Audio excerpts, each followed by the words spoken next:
سائل کہتا ہے کہ روزہ یوم عرفہ کا ہے یا 9 ذی الحجہ کا؟ عرفہ کا دن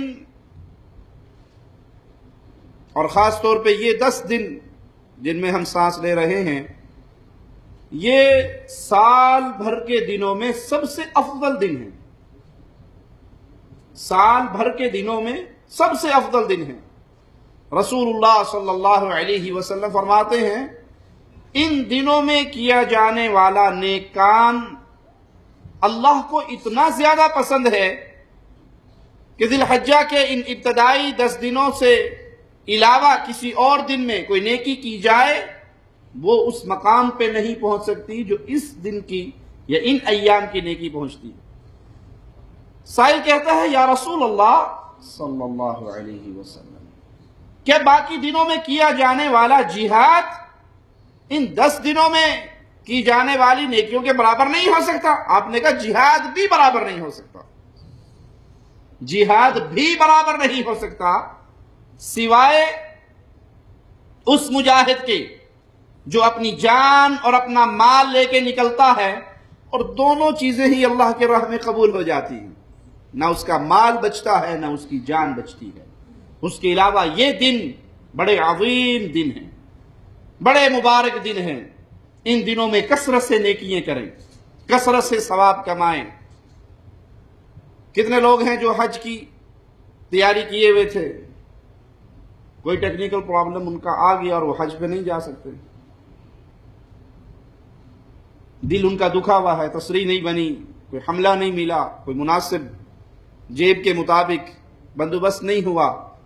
ارے بھائی فجر کی نماز پڑھو مسجد میں جماعت کے ساتھ، وہیں پہ بیٹھ جاؤ اور ذکر کرتے رہو، اذکار کرتے رہو یہاں تک کہ اشراق کا وقت ہو جائے.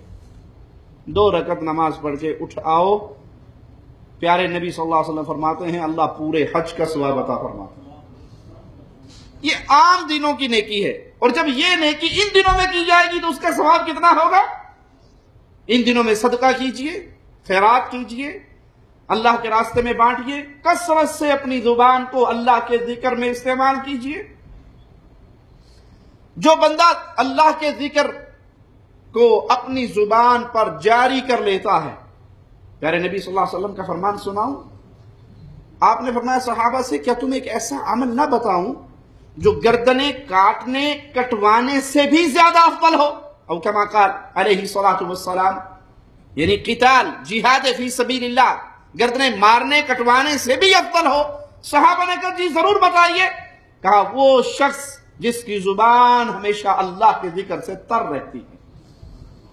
اور ان ایام میں خاص طور پہ تسبیحات کا ذکر ہے. اللہ اکبر اللہ اکبر لا الہ الا اللہ، اللہ اکبر اللہ اکبر وللہ الحمد. اللہ سب سے بڑا ہے، اللہ سب سے بڑا ہے.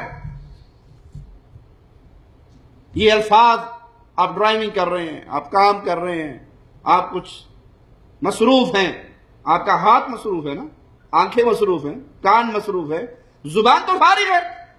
اس زبان سے اللہ کا ذکر کرتے جائیے. صحابہ کرام خاص طور پہ ان ایام میں باہر نکلا کرتے تھے بازاروں میں تاکہ اس سنت کو زندہ رکھے اور بلند آواز سے تکبیرات کہیں. سننے والا ان کی تکبیرات کو سن کے تکبیرات کہے. نمازیں ختم ہو اس کے بعد یہ تکبیرات کہیں، بازار میں ہو تو یہ تکبیرات کہیں، گھر میں ہو بیوی بچوں کے ساتھ تو یہ الفاظ دہرائیں. اب آپ بازار میں چلتے ہوئے تکبیر پڑھے، ہر بندہ آپ کو گھورے گا. کیوں؟ سنت مردہ ہو چکی ہے. اگر ہم اس سنت کو زندہ رکھیں تو سب کو پتا بھی یہ سنت رسول ہے صلی اللہ علیہ وسلم. تو ان ایام کے اندر ایک بڑا عظیم عمل یوم عرفہ کا روزہ ہے. جس دن حاجی میدان عرفہ میں پہنچ جائیں، وہ عرفہ جس دن کا قیام ہی حج کہلاتا ہے. عرفہ کا دن ہی حج ہے. میرا مولا اور میرا مالک جھانکتا ہے اہل عرفہ پہ، پوچھتا ہے ملائکہ سے، اور وہ سب سے زیادہ جاننے والا ہے. یہ دور دور سے سفر کر کے آنے والے کیوں آئے ہیں؟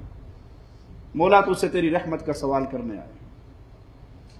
مالک گواہ بناتا ہے ملائکہ کو، تم گواہ ہو جاؤ میں نے ان سب کے گناہوں کو معاف فرما دیا۔